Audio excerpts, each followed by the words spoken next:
Hello everyone, and welcome back to Let's Play Final Fantasy XIV, and today we're going to be going into Snowcloak, because I haven't really done enough progression lately, and I feel like doing a little bit of progressing in the main storyline.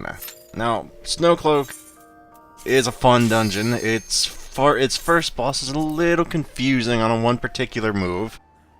I looked up a video prior to this, and I thought I knew how to dodge the first boss's mechanics, but apparently I didn't do it exactly right. Beyond the first boss, though, the hardest boss in the entire thing is probably the second boss. The second boss is one of those bosses that you don't have to know the specific strategy, but if you do not know the specific strategy, it's going to take a heck of a lot longer to do it. Oh, excuse me about that, sorry.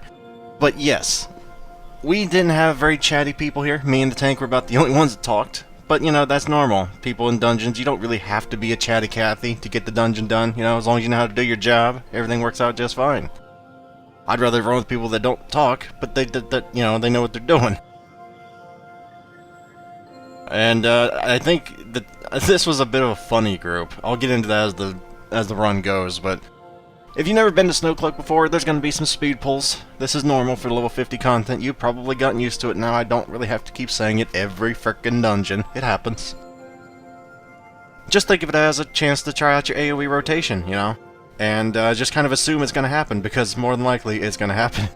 I can't imagine a level 50 tank in decent gear pulling one thing at a time anymore. I just can't do it. Of course, sometimes you're going to be wondering, where are we stopping? But, you know, this is one of my most embarrassing pull in this entire thing. Because if you'll notice, I'm hitting 4. I want to hit 3. I hadn't played in a while. And I'm like, why isn't Rock Breaker going? Why am I not rock breaking? Oh, that's why.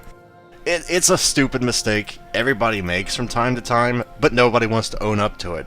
Unfortunately for me, it's caught on camera. You know, most people could just say, well, he must just suck at AoE. No, it's just one of those stupid things. I do think I shaped up after that, because I was embarrassed after that pull, as I had a right to be. As far as dungeon mechanics go, there's not a whole lot of dungeon mechanics. There's no... I think the worst thing in the dungeon would be the gauntlets you get put through. Not that.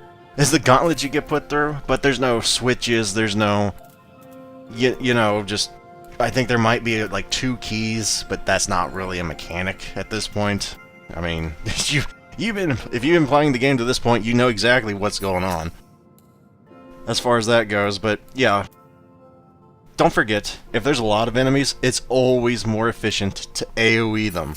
Now, depending on your class, you might not want to just, you know, spam the AoE like Arm of the Destroyer on Monk, because that'll take you out of TP really quickly.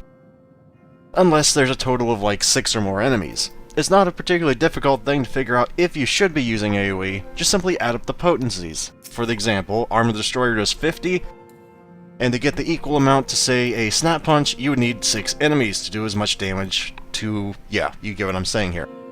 But just remember, you don't have to do everything perfect. It makes it a lot better, it makes it a lot faster if you do it perfect, but you don't have to. Like right there, I kind of forgot all about Dragon Kick. I don't know why. Shouldn't have, I guess I just kind of figured it'd be dead long before it'd make, you know, use of it, but... Nope. But like I said, it's mainly just unlock the gates and keep moving. There's not really anything really difficult. In fact, you know what? I might just cut here and skip to the bosses. Because at this point in the series, I can't imagine you just want to watch me take out trash mobs. But, I mean, I'm welcome to any kind of comments, because I'm kind of running blind with this whole series here. If in the future you guys want me to skip trash mobs, or if you want me to keep them in, if you like listening to my rambling, or whatever.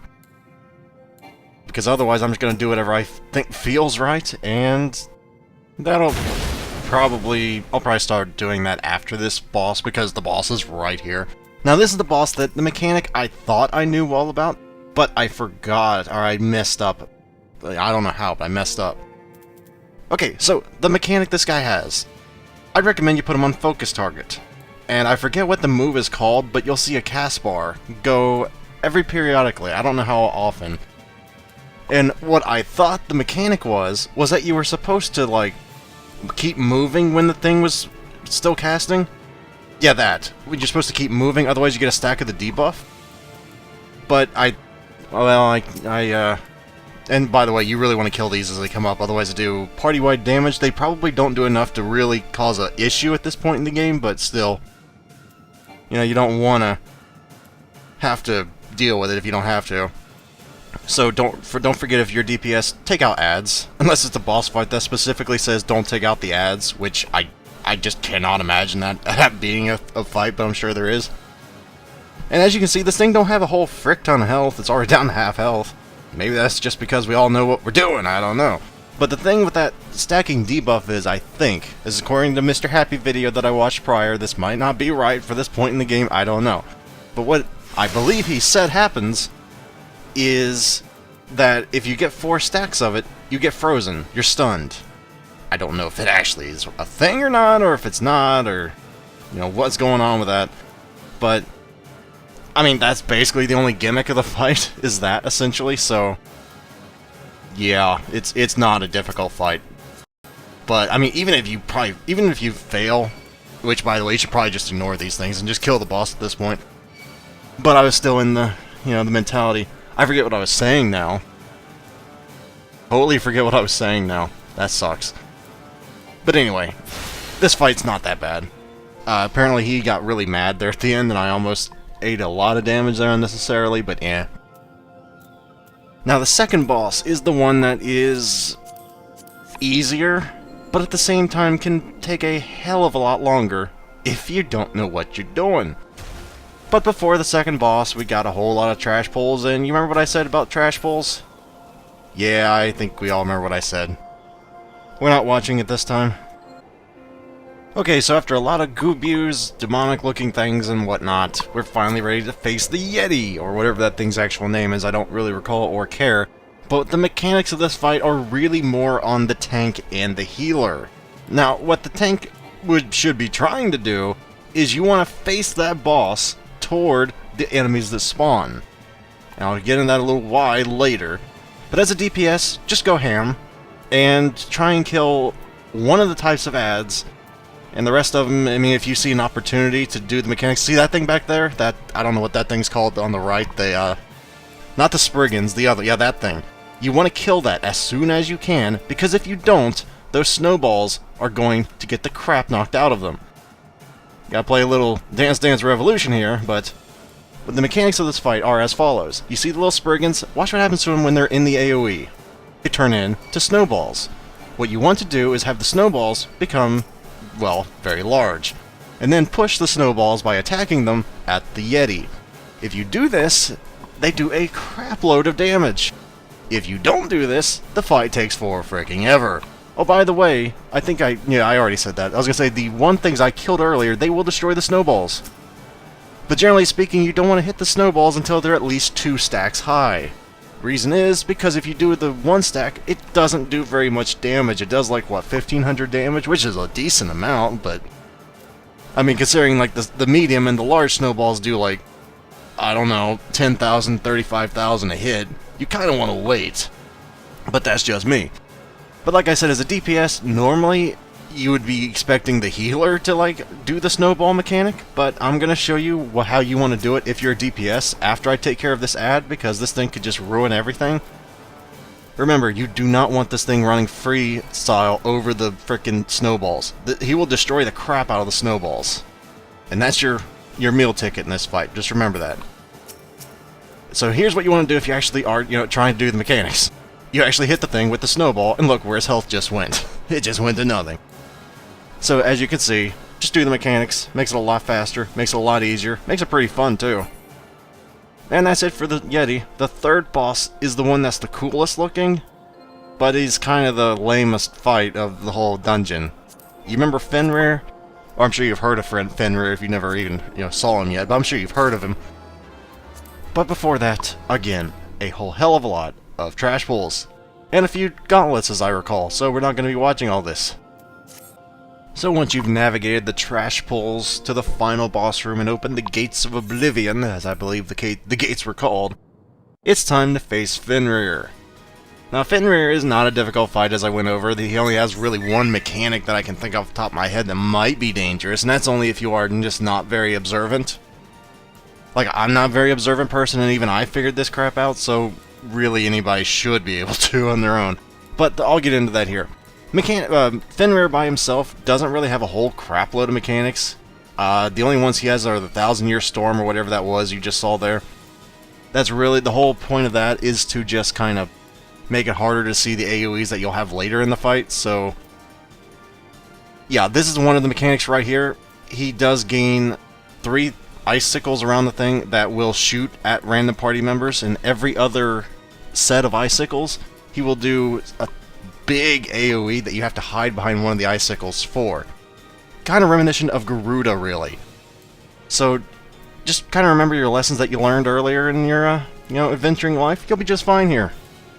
Beyond that, he doesn't really have a whole lot to, do. He just kind of sits there and, well, you see what he's doing. He's not really doing a whole hell of a lot.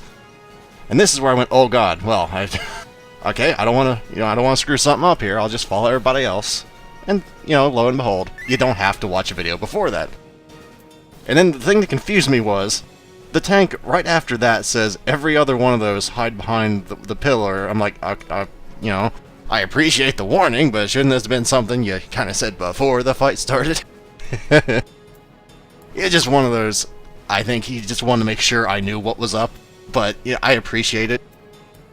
It just seemed like one of those, I just did the mechanic, I kind of put that together, thank you.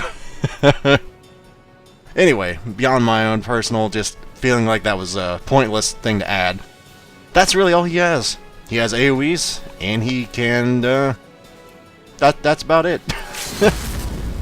Don't sit in the AoEs like that, generally speaking, but I knew it probably wouldn't kill me. That's not exactly what you want to say as a DPS. I knew it probably wouldn't. Because a lot of healers kind of get pissy if you kind of just eat AoEs like that, so try not to do that if you can help it. But yes, that's Snowcloak in a nutshell, folks. And it's, Snowcloak is a really fun dungeon. I really like the second boss's mechanics. I really like bosses with unique mechanics. I just don't like it when I'm usually, one of the only ones doing the mechanics. So to be fair, the tank did his fair share in that fight. I'm pretty sure the other two were doing something as well, so I'm not too mad at that. So, after all that, you gotta do a lot of questing after this, and then you finally get to unlock Shiva Hard Mode. Which we will probably be doing sometime soon. I'm not quite sure when, but it is it's only a trial, so hopefully I should be able to get a queue a little bit faster than that. And by the way, yes, I realize the Gloam set isn't exactly the best looking set for me, but that's what I'm wearing now because that's what they give me. So yes, I have that outfit on. No, I don't particularly like it. But that's going to be it for today, guys. Thank you very much for watching, and hopefully I shall see you next time. Farewell, everyone. Until then.